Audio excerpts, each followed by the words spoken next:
fight or flight, yes.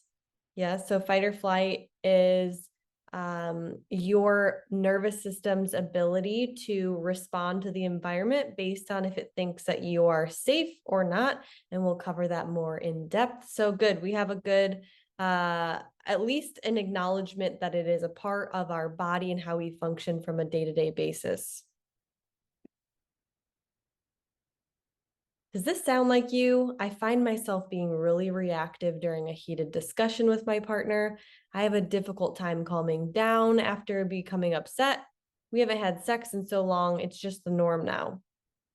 So, do you relate to any of these internal dialogue comments? Or there could be other ones like, I have a really hard time calming down in general after becoming upset. That one's number two.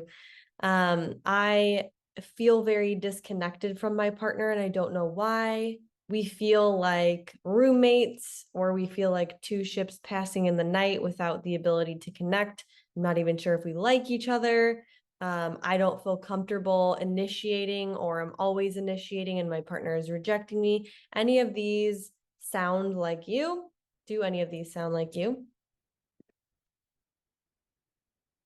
So, to answer those questions while also giving you information about why they could become problematic in your relationship, we're going to look at what the nervous system is. So your nervous system is actually a lot more complex than this simplified photo, but just for the sake of showing you the general idea about your nervous system, this is the image we're going to go with. So you have these spaghetti noodles that travel through your arms, down your legs. They go to the tips of your fingertips, tips of your toes. That is your peripheral nervous system. And then your central nervous system is your spinal cord, and your brain. So they make up the nervous system. But there's two different parts. That doesn't necessarily matter right now. But the nerves that are on the peripheral, so your fingertips, your toes, your skin, it's sending information through the nerve endings on those parts of your body to the spinal cord. It travels up the spinal cord to your brain for processing. So your nerves are collecting information from the external and internal environments, sending it to the brain for where your brain is then responsible to make a thought, to learn, and create a memory around that experience. So depending on the significance of the information that it's receiving, it will create a nervous system, it will create a memory stored within your brain to help you remember in the future. If you're dealing with something that's similar, it will say, we've been here before, we have the memory for what happens in this experience, and we know how to respond appropriately. So the brain is making that decision, and based upon the perception of threat, and produces, in quotation marks, an appropriate response. So that is kind of the very basics of the nervous system. The appropriate response is in quotations there, because oftentimes your nervous system is operating based off of a past experience that it's had a similar response to. And so it's saying, we've been here before. Again, we said this a little bit earlier. We've been here before. We've felt this way before. We know how to respond. And it might not be the best or the most updated response for that experience. Another way to present this information is, your iPhone has an app on it that learns responses. It has a set program on how it takes you from A to B, but you might notice that you frequently have to update that app so that it gets rid of glitches. It's the most up-to-date software. That is what our nervous system is primed to do. We're meant to continue to learn and grow and adapt. But if we don't have the tools or awareness to make that a successful experience, we oftentimes just continue to run the same programs that are not fitting our current situation any longer. If you have questions at any time, let me know in the chat. I will respond. So more on the nervous system. So based upon the level of threat that's coming in, let's just say, for instance, a lion runs into the room. Your nervous system collects that data really quickly and it activates one of your systems in the nervous system called your sympathetic nervous system activation, your fight or flight, or your survival mode mechanism. So on this light switch in the middle, it's like that alarm is turned all the way up, and your body needs to respond very quickly in order to keep you safe and alive. So it activates the system. You might notice that you have shallowed breath, your heart starts to race, you start to get tunnel vision. So now you're only focused on the lion. You're not like, wow, my room's really messy, or I have to go do something tomorrow for work, or I have to answer this email, or I have to answer this text message. You're like, oh, there's a lion in the room. I'm going to focus on the lion because I don't want to die, right? Then you have this other activation. It's when that dimmer switch is turned down low. So the lion leaves, it's gone. And now your nervous system can come back down to normal. You might be a little shooken up still, but for the most part, once that threat goes away, your system can now recalibrate back to safety. So it turns down or low. That is your parasympathetic nervous system activation, or your rest and digest activation. So in the rest and digest activation, you are also all of those symptoms that we mentioned before. So being tense, having tunnel vision, having shallowed breath, or breathing really shallow, those can all subside. And in the parasympathetic state is when you're able to desire connection with somebody else, desire the ability to orient to your environment, to also, you might notice in this state, you have to go to the bathroom, or you might notice that you're hungry. So those are all indications that your body's not in a stressed out state and that it is ready to rest, recharge, and reconnect. So the main function of the nervous system is always to keep you safe and alive. At any given moment, the first part of your experience is being dictated by, am I safe? Am I not safe? Am I not safe? Okay, that means I have to act. I have to disconnect. I have to focus. I have to take charge. I have to fight. I have to run away. I have to do whatever I need to do in order for my body to feel safe. This is super important, and we'll keep reiterating it throughout this, but our animal instinct, we are still have this primal instinct to stay alive. So we're always concerned about, is this safe or not? So in this image is going to show us just what we said. The parasympathetic state is this green zone. So the green zone is when you are curious and you're open and you're compassionate and you're mindful and you feel safe and oriented to the environment. You feel joyful in the present moment, grounded. This is the intimacy zone. This green zone is where intimacy and sex and beautiful connection can happen. The squiggly zone is when you feel activated.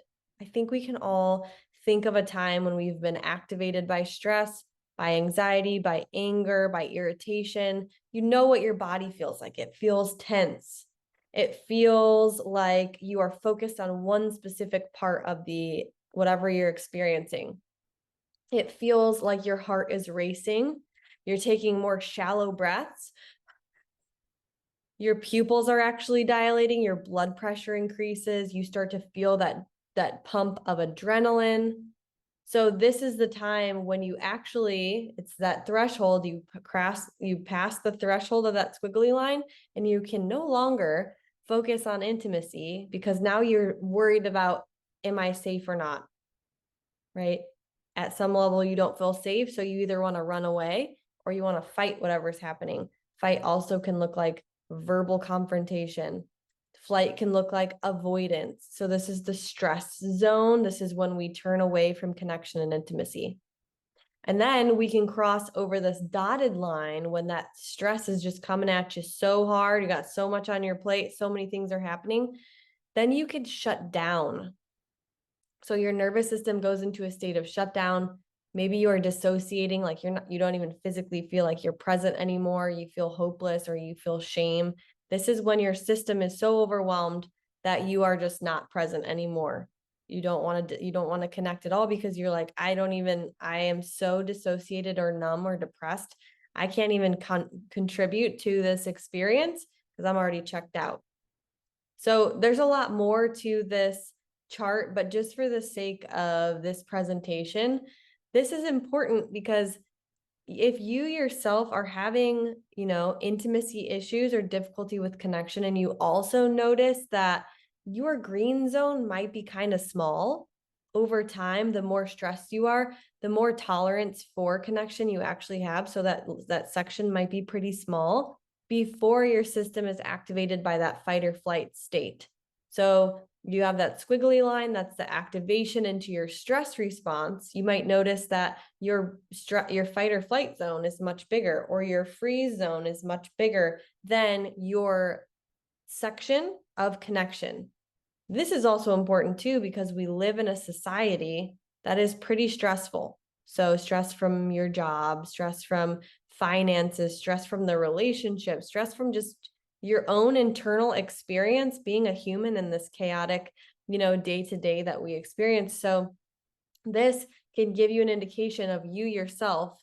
When I am not in the green zone, when I associate with one of the emotions in the red/orange zone or the blue zone, no wonder why I'm having difficulty with connection, because my system does not feel safe.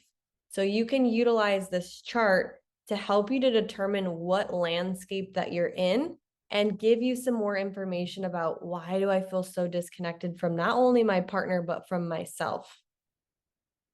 So you could take a screenshot of this. I know you can't really see. I'm going to move myself over here. Let's see. There we go. Take a screenshot of that. That way you have this map and you can start to identify where you're at in this map and be able to use this map to talk to your partner around, hey, it's not you. I'm just feeling really frustrated. I had a busy day. Give me a little time so I can come back down to feeling connected to you. It's a good way to bring up, hey, it's not you. It is life stressors that happen so frequently. And I feel overwhelmed, and it's not you, and I love you. And I just need a little time to regulate myself. So in today's world, our stressors are not that lion that runs into the room. Unfortunately, our lions are more psychological and they're more frequent. So instead of that lion running in there, you have all of these things that you're juggling on top of your shoulders: work, family, comparisons, relationships, traffic, societal expectations, a rude coworker, low self-esteem, low body image, childcare, offensive social media posts, or just social media in general, worldly issues, the news, questioning your purpose, technology, poor diet, your mother-in-law, cleaning, finances, cooking, grocery shopping, etc. There's all these things that are bombarding your system at any given moment. And if you don't know that they're bombarding your system, then you don't realize how much you need to be able to self-regulate or set boundaries. So all these stressors are coming in and you're not able to filter them out or self-regulate. Your system is always being activated. It's like you're on, or stress, unsafe, and you're getting these messages all day. No wonder why at the very end of the day you are exhausted. You're like, what is happening? I'm just going to work and I just do this mundane routine, but I'm also so stressed by how many things are coming at me, and I can never feel like I have my head above the water. I always feel like I'm kind of just paddling, drowning in the water. If this is you, you're not the only one. Lots and lots of people are experiencing this. So I hope this is resonating with you at a deep level.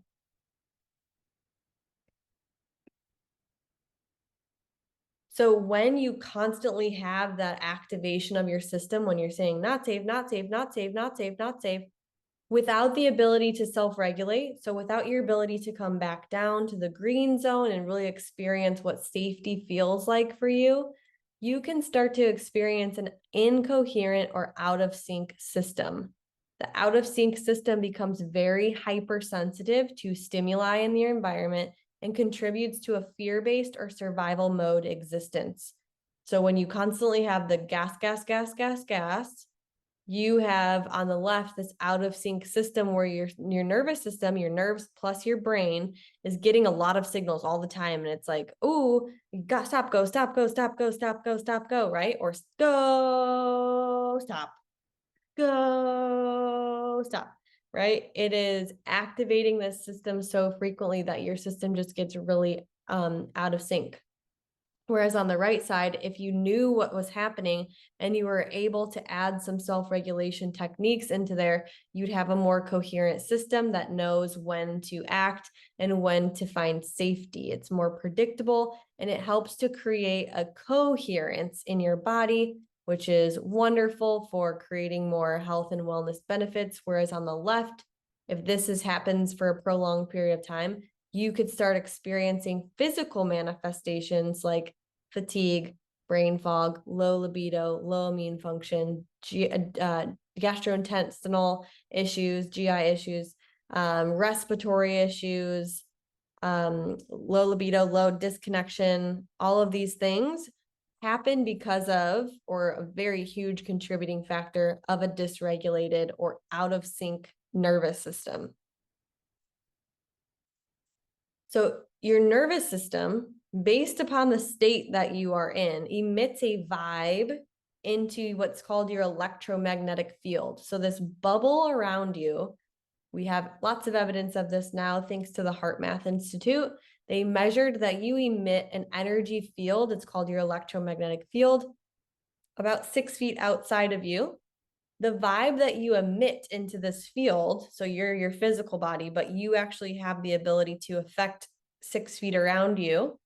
The vibe you emit is based off your emotional state or the state of your nervous system.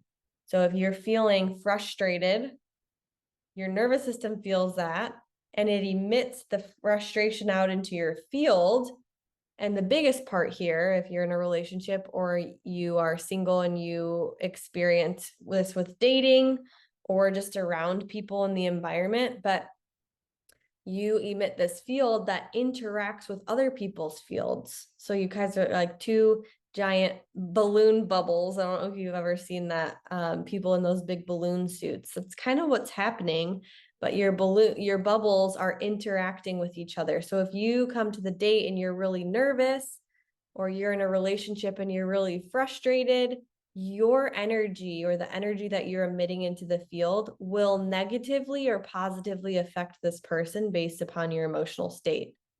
And the opposite is true too. If they come in and they're very mad or they're very anxious about the date and they're in your presence, you might start to feel an emotion because of the way that they feel. So this is always interacting. You create this bubble of interference here, which the less aware you are of this experience, the more you'll be impacted by the emotional state of the opposite party. The same is true for a positive emotion. If you feel very calm and confident, you can actually help this anxious person regulate their nervous system based upon your ability to maintain your own emotional state, knowing that you are emitting this vibe into the field, and you can really help them to come into a state of calm and peace. Same with them. If they come in and they're really happy, you notice that you are starting to feel happier in their presence, and you might like to be around this person. So this is a really powerful slide. You can take a screenshot of it again, because this is also important as far as the nervous system is concerned. You are affecting your partner's mood as much as they're affecting yours. All you can do is focus on what sort of emotional state or state of your nervous system you are putting out into the field, and they're responsible for their side of what they're contributing. Of course, there's always room for supporting each other, but at the end of the day, first and foremost, you're both responsible for each of your own energy bubbles and what you're putting out into the field. Common signs of nervous system dysregulation. We've kind of covered this already, but fatigue, being highly reactive, poor sleep, irritability, poor concentration, depression, anxiety, decreased desire for connection, and low libido. Since you're here learning about relationships, those two are underlined because oftentimes, I hear this so often, yeah, I'm having really, low libido, and I thought something was wrong with me. So I went to the doctor, and the doctor did all these tests, and they said, no, everything's fine. They wanted to put me on medication. It's like, okay, well, did they ask you about your level of stress? Did they ask you about, are you experiencing anxiety or depression? Are you feeling confident in yourself? Have you explored desire?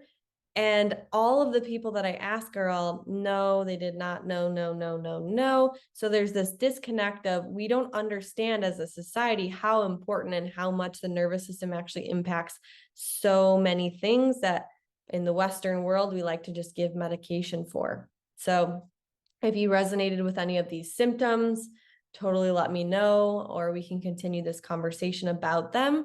But know that your nervous system is a huge contributing factor to these symptoms that you might be experiencing. So dysregulation causes an inverted electromagnetic field. Just want to get out of the way so you can see that for a second. So dysregulation causes an inverted electromagnetic field. So you see that if someone is experiencing a low emotion, a heavier emotion, a more negative emotion, their electromagnetic field shrinks, or it starts to pull energy inward because it's now in a survival mode, pulling energy back into itself to conserve energy for survival. When you feel like overwhelming love, you start to expand your electromagnetic field to give to others the energy that is now overflowing from you. So if you're living in a state of dysregulation, you're actually sucking energy from other people. You're like, oh, I need this. I need this. And this is when you start to feel like that person's an energy sucker. Every time I'm around them, I'm exhausted. We all know of somebody like that. I don't think you want to be someone who is sucking the life of somebody else, feeling like an energy sucker, but it's a good time. It's a good way or a good time to ask yourself, is my mood affecting the health and well-being of other people? Because this photo is just to represent those more low fear-based survival mode emotions are actually pulling good energy from people who might be experiencing a high level of emotion, right? And we want to be able to both contribute to a positive experience of those electromagnetic bubbles. So if you resonate with a low emotion, know that you might be experiencing dysregulation. How do we tell what emotions are good and what are bad? So this is another one that you can screenshot, a tool that you can utilize to really determine, is my emotion creating a positive bubble experience or a negative bubble experience? So the upward spiral, that positivity, contentment, belief, hopefulness, optimism, enthusiasm, happiness, eagerness, passion, love, empowerment, freedom, joy, those are all emotions that help you to create a coherent or in sync emotional state, which if you're in that state, you start to emit that vibe into the electromagnetic field and you start to positively influence others. If you experience a lower vibrational emotion after you pass boredom, if you are in pessimism, frustration, irritation, impatience, worry, doubt, rage, anger, jealousy, insecurity, hatred, guilt, powerlessness, you start to pull energy from others. So you create that incoherent, out of sync survival mode state. The lower that you're on the spiral, the lower half, the more you're actually sucking the energy from other people. So if you experience one of these lower half emotions on a regular basis, know that you are creating a lot of incoherence in yourself. So you probably don't feel very good on a daily basis. And you're also starting to make other people around you feel not great either. One more tool so you can use as a way to be self-aware about your current state of being. So you have, if you are experiencing those higher level emotions on that scale, happiness, excitement, love, appreciation, contentment, serenity. You're moving towards a coherent state where DHEA is actually released in your system, which is an anti-aging hormone. It also is associated with a lower stress state. So you're naturally organizing your organism, your body, just by experiencing these higher level emotions. And if you notice anger, anxiety, apathy, sadness, frustration, resentment, that's when you start to have a hormonal response where adrenaline and cortisol are released into your system to help you take action. If you are constantly feeling frustrated or anxious or sad over a prolonged period of time, cortisol is something that is pumped into your system. You're living in a chronic state of survival. And when you're living in a chronic state of survival, you start to experience body breakdown, emotional reactivity, brain fog, low libido, low immune function. You might notice that you have skin flare-ups or you have even an irregular heartbeat. All of these physical symptoms can be mapped and triggered back to what is your level of stress and what is your current or most frequently experienced emotional state. So more just self-awareness, self-education, self-check-in questions for you to ask yourself on a daily basis, where am I at? And, oh, that makes sense why I'm experiencing that health issue. So just another photo to reiterate that when you have a healthy, supple nervous system, you are able to achieve higher emotional states. You're like this thriving tree growing. Your relationship feels very thriving. It has strong roots. It's able to expand. It goes up and it goes down, and it's all good because it has a strong core.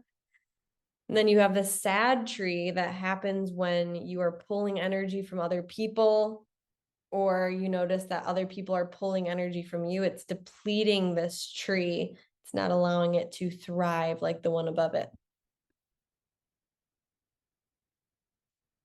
So an exercise to turn down your stress response. So first of all, just notice while you're listening to me, are you sitting forward or are you leaning backwards during this call? Are you distracted? Are you looking at your phone? Are you listening to it on 2-point speed so that you can get through it and find out all the information? So just notice if you're sitting forward or backward. And I want you to actively lean forward and notice how your body feels when you come towards the screen. Just kind of, you can close your eyes. How's my body feel when I'm leaning forward? And then you're going to lean backwards. Just notice how your body feels when you're leaned back. We're going to lean forward again. When I lean forward, my body starts to feel tense, or I start to feel a surge of energy. And when I lean backwards, I feel like I'm pressing the brake. Like my car can just chill out for a second. I don't feel as tense. When you're leaning forward and you notice that your resting position in your body is forward, that is activating your vagus nerve to activate the energy needed to take action. So you are experiencing your sympathetic nervous system activation, or that fight or flight energy. It's more active. It causes you to want to like get up and go do something, which is good. It's not a bad thing when you feel this way. However, you shouldn't feel this way all the time, right? Because if you were driving your car and you had your foot on the gas all the time, it would run out of gas really quickly. You're like a car. So just leaning forward helps you to take action. Maybe you need to do this to motivate yourself to go to the gym. You have the thought and then you say, I'm going to lean forward, and it will help you create enough energy to get up and go do something.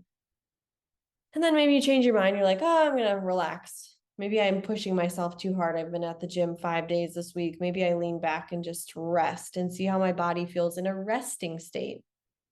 And in this resting state, I want you to take 3 deep breaths in through your nose and out through your mouth while you notice one object in the distance.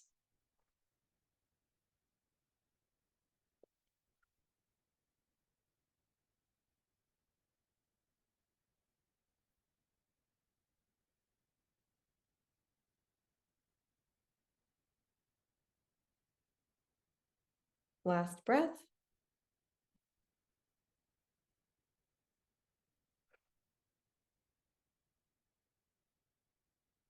Sit in this level of awareness until you physically feel a change in your body.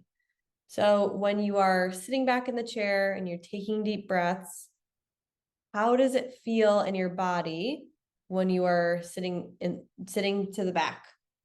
Do you feel a little bit relaxed?